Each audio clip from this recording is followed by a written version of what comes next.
Tuvok only needs 25 years to outlive Spock in Star Trek. In the sprawling, time-hopping mythology of Star Trek, few races are more defined by their long lifespans and internal discipline than the Vulcans. Among these stoic, pointy-eared icons, Spock is arguably the most legendary. But another Vulcan has quietly endured through the centuries, appearing across eras, crews, and quadrants, Lieutenant Commander Tuvok. If the timeline stays steady and Tuvok continues on his current trajectory, he will officially outlive Spock in just 25 more years, and the implications for Star Trek canon and Vulcan legacy are more profound than you might expect.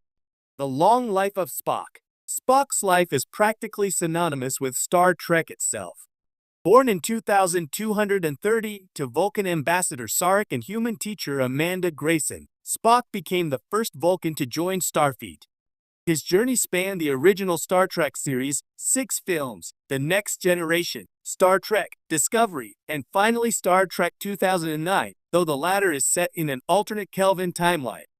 Spock died in 2387, at the age of 157, while trying to prevent a supernova from destroying the Romulan star system.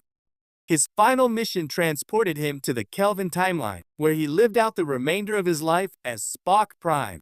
Even in his twilight years, Spock remained active in diplomacy and galactic politics, showing no signs of slowing down until the incident that took his life. Spock's 157 years are an impressive legacy. He stood at the crossroads of logic and emotion, of Vulcan and human heritage, and his decisions shaped the galaxy. His death marked the end of an era, or so it seemed. Enter Tuvok, the quiet titan. Born in 2264, just 34 years after Spock, Tuvok had a more understated rise to prominence. He entered Starfleet in 2289 but resigned after becoming disillusioned with human behavior. He returned to Starfleet decades later and eventually served as the chief tactical officer aboard the USS Voyager under Captain Janeway. Tuvok is every bit the quintessential Vulcan, calm, precise, meditative. But over time, he became one of the most emotionally nuanced Vulcans in Star Trek, particularly when grappling with memory loss in Star Trek, Picard Season 3, and enduring the hardships of Voyager's long journey through the Delta Quadrant. As of Star Trek, Picard's timeline, which is set in the early 25th century, Tuvok is still alive. That puts him at approximately 161 years old, already a few years older than Spock was at his time of death.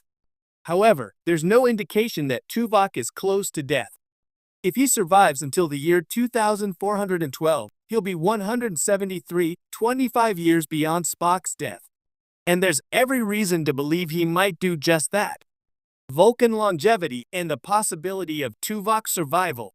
Vulcans are known for their impressive lifespans, often living past 200 years.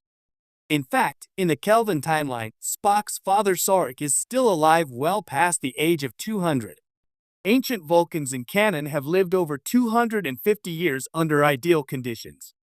Given that Tuvok is still mentally active and physically capable in his 160s, it's entirely plausible he'll push through another quarter century. Even more encouraging is the fact that Tuvok appears to be under modern medical care and still functioning in or adjacent to Starfleet. That significantly increases his chances of survival.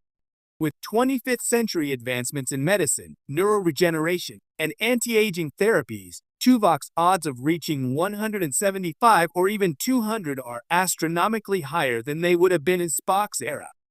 Outliving Spock. Symbolism and legacy. If Tuvok officially surpasses Spock in lifespan, it's not merely a medical milestone, it's a cultural and philosophical shift within the Star Trek universe. Spock has always been the symbol of Vulcan-human duality and a moral compass for the Federation. He saved Earth twice, helped reunify Romulus and Vulcan culture, and mentored generations of Starfleet officers. His legacy is spiritual and almost mythological. Tuvok, by contrast, represents quiet endurance, loyalty, and survival. He never sought the limelight, never became a public symbol like Spock, but he was always there, steadfast, intelligent, and unyielding. His survival would be a testament not just to Vulcan resilience, but to the power of subtle influence. He's not the loudest voice in the room, but he's always one of the wisest. And in a universe that often glamorizes sacrifice, Tuvok's longevity offers an alternate message. Sometimes, the most heroic act is simply enduring through decades, missions, trauma, and wars, and continuing to serve. How Star Trek can honor Tuvok's record-breaking life. As Star Trek expands its storytelling with Starfleet Academy, Section 31, and future shows, there's a prime opportunity to give Tuvok the recognition he's earned. A future series could feature an elderly Tuvok mentoring a new generation, perhaps even from the Academy or from a more distant world. Think of a Yoda-like figure, only grounded in logic rather than mysticism. Imagine a storyline where a young, brash cadet doubts Starfleet's relevance, only to be counseled by Tuvok, who has literally seen it all. Or a political crisis that hinges on the memory and wisdom of someone who remembers the Enterprise A era firsthand. Tuvok could become a living bridge from the golden age of Starfleet to its next evolution. It would also be deeply meaningful to see Tuvok visit Vulcan, or what remains of it, meditating on his journey from a fiery youth as seen in Star Trek, Voyager's flashbacks to a symbol of unshakable calm.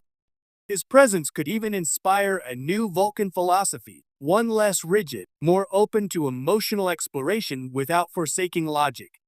Spock versus Tuvok, a comparison of legacies. It's unfair and un-Vulcan to pit Spock and Tuvok against each other.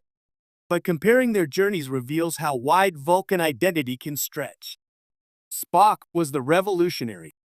Half human, always in conflict with his emotions, he constantly sought balance but often served as the Federation's emotional center. Tuvok was the loyalist. Full Vulcan, but with surprising warmth, especially in his relationships with Janeway, Neelix, and even Seven of Nine. He was never conflicted about his identity, he refined it, and then strengthened others with it. Spock inspired change. Tuvok sustained stability. If Tuvok outlives Spock, it's not a dethroning. It's a handoff. One pillar of Vulcan virtue passing the torch to another, from fiery revolution to enduring calm. Two sides of the same coin. Two paths through the same desert of logic. Could Tuvok's death be the final Vulcan lesson? Eventually, even Vulcans die. And when Tuvok does, Star Trek has the opportunity to make his death matter, not through spectacle, but through resonance. Imagine his katra being passed on. Imagine his memories forming the basis of a new Vulcan Starfleet curriculum. Imagine Janeway giving a eulogy that speaks to the legacy of one of her most loyal officers, a friend, a guide, a survivor. Tuvok's funeral could even mirror Spock's, not as a copy, but as a contrast. Where Spock was launched into the stars, perhaps Tuvok's remains are buried in Vulcan soil. Where Spock's katra needed restoration, Tuvok's could be a willing, peaceful transfer of knowledge. A different kind of immortality. Tuvok's future in canon. There's already precedent for Tuvok appearing long past Voyager. In Star Trek, Lower Decks, he appears in a holographic simulation. In Picard Season 3, he is still active in the 2400s. That's proof that the character is still accessible and beloved across multiple timelines and mediums. Tim Russ, who plays Tuvok, has always embraced his role and could easily return to voice or portray him in new stories. He could appear in Starfleet Academy, Section 31, or even Prodigy. Given the honoring legacy,